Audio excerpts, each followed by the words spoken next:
And these are my ones. These are all my stones, my finishers, and I love them. This stone is supposedly, is it a Nakayama?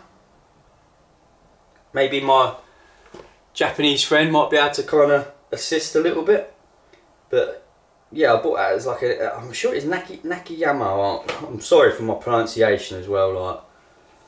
But I've fettled this side. It's flat. It bowls off over there, but that part's flat with nice rounded edges. What I found though is you have to be careful using this as a slurry stone, because you have to check the interaction between the stones. Because some stones I've used this on, it's actually chipped me edges, and I believe it's this that is really hard. I believe this is kind of like the problem in a way. It's basically just really hard, because from my experience you can get bigger ones of these, and some of these are really good finishers, but they're really hard, and it is, you know, it's really hard. You can feel it on your nail that it's really hard. And these are all my slurry stones.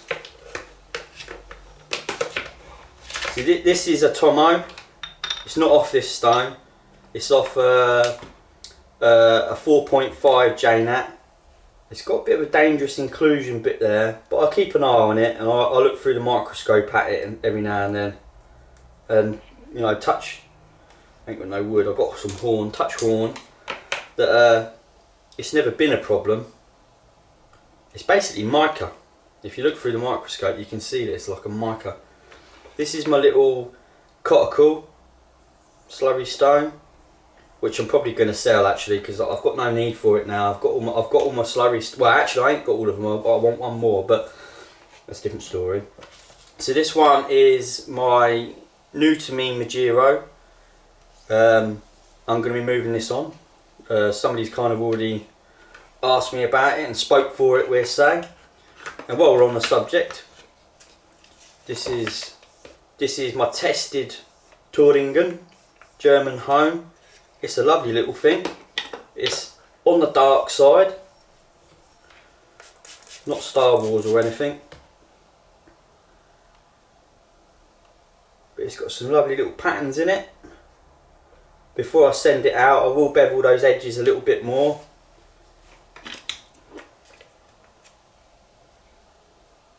But yeah, it's lovely. Yeah, it's got some little streaks going in it that way.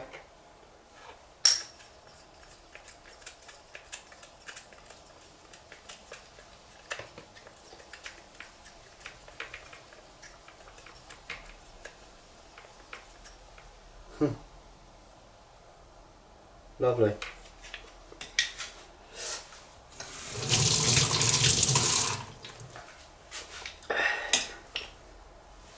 Again, great little stones, man.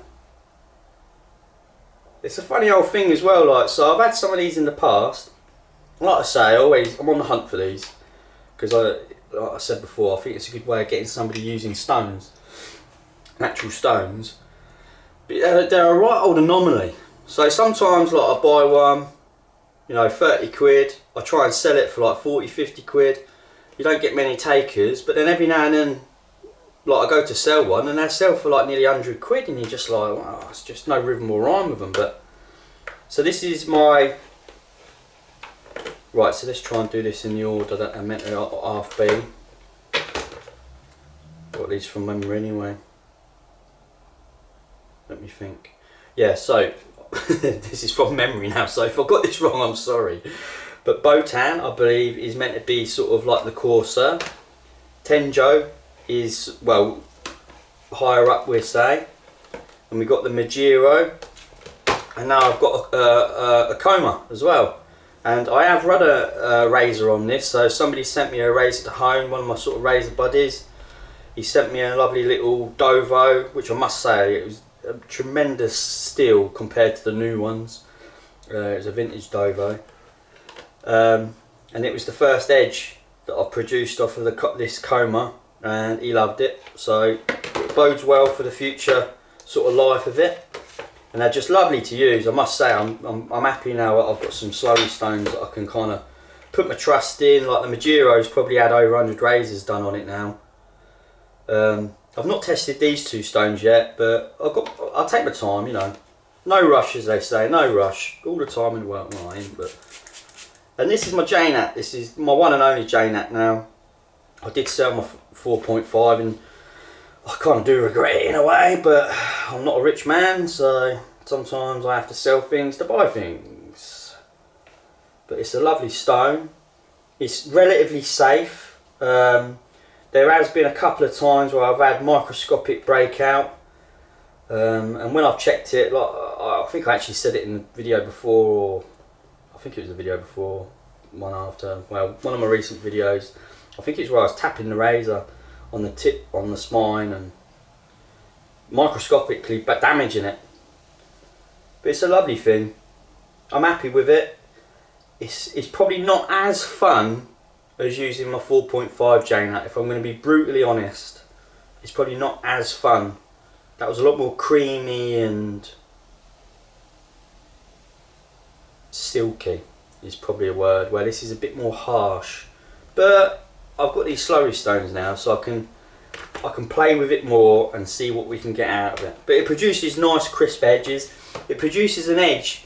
So like for instance, you go to the 12,000, I can be popping hairs all the way down the razor, but then I take it to the Jnat and it seems to like draw it back and it won't pop edges. Like sometimes it will, it does sometimes. But you strop it and then it's like ping, ping, ping, it really pops. So it's one of them stones, like straight off the stone, maybe not the best HHT in the world, but on the strop afterwards it's great. I don't mean the stone's bad at all, that don't, you know what I mean? It's just this one of the characteristics of the stone. And this is just a lovely stone. So this is my water of air. And look at that, just sort of ping, really comes alive. I don't know where the old camera's picking that up. There we go, I still need to move my stones around a bit, then I'm sorry. But it's just lovely, it really is, lovely stone. And it's a joy to use, it really is. It's it's probably one of my favourites really to use. It's like really silk, creamy. It's got quite a bit of drag to it and stuff. Really got like a real nice touch and everything. And on this side, we've got a tam. Because this is called a combination stone. I was so lucky to find this. I think I only paid 40 quid for it. 40 odd quid. I already had a tam, you see. So when I actually sold the tam for more than I paid for this, but yeah, this is a tam. And if you don't know what tams are, well, they're great pre-finishers on the hull. So like you could probably, because again I ain't put the time into this yet, you can probably sort of like do your razor on 1000, or as like for me I've got a 2000, so I'd always take it up to a 2000 Shapton Pro, and then you can go on this and then flip it over, go on that, Bob's your uncle, fanny's your aunt. You should be shaving like, you know, a bit of stropping and whatnot. But yeah, I've done, oh, I don't know, maybe 5-6 edges, maybe a little bit more, I can't really remember now. But yeah, it's always just a lovely thing to use. And like I said, I was really lucky to get it. I could just about make out, oh, what did I can't remember what I see. When I zoomed in, I see something.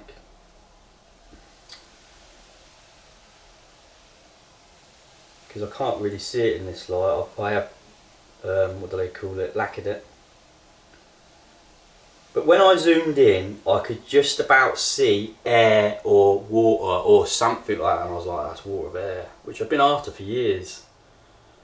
There's somebody on eBay selling water of airs and tams, but they're a bit dodgy, man, so buyer beware. And when I mean dodgy, is like they've got a haul of these stones, and they've also got the stamps and the presses and whatnot, and I had some contact with them and it didn't really go too well, frankly, and I was a bit sort of like, this all seems a bit dodgy. But anyway, and like to me, they've definitely tried to sell some water of airs, and they ain't, they're tam o'shanters. So the way you tell tams and water of airs apart is tams should be more stripy, lighter, and just generally more stripy, whereas water airs shouldn't really be that stripy. And they should have dots, and if like kind of like swirls, they're just a different, you know, it's a different part of the, well, the bedrock or whatever they were digging into. And this one is a coticle, natural coticle,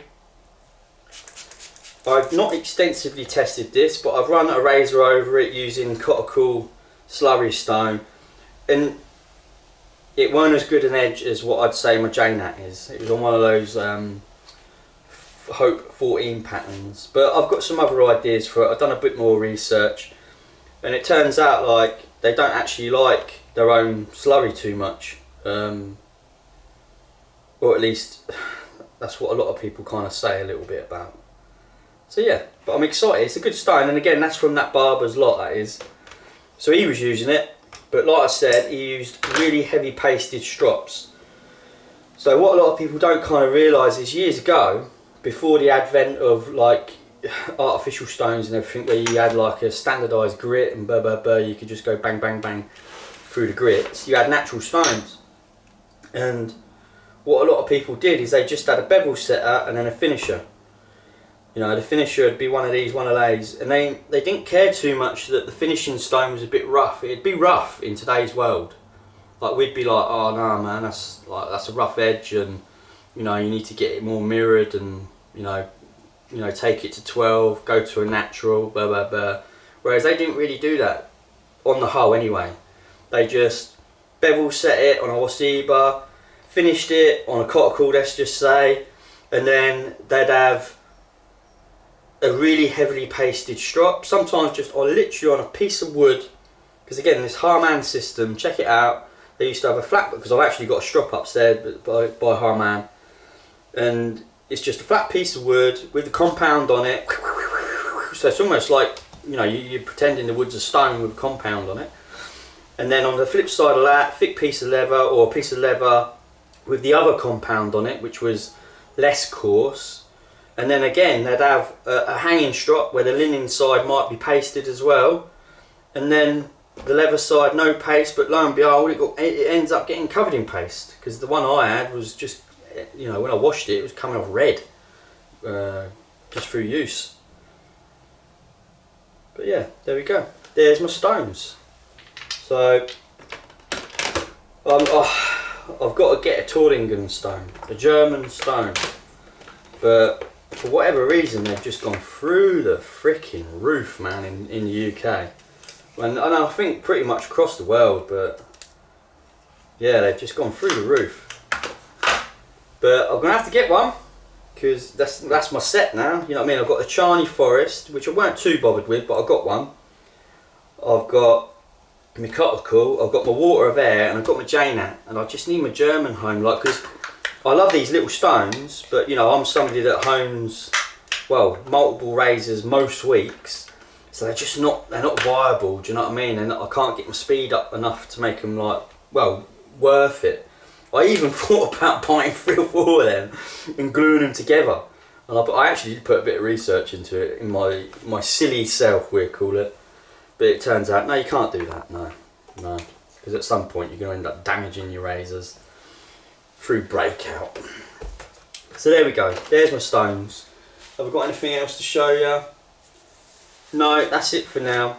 Right, I hope you have a good day and everything.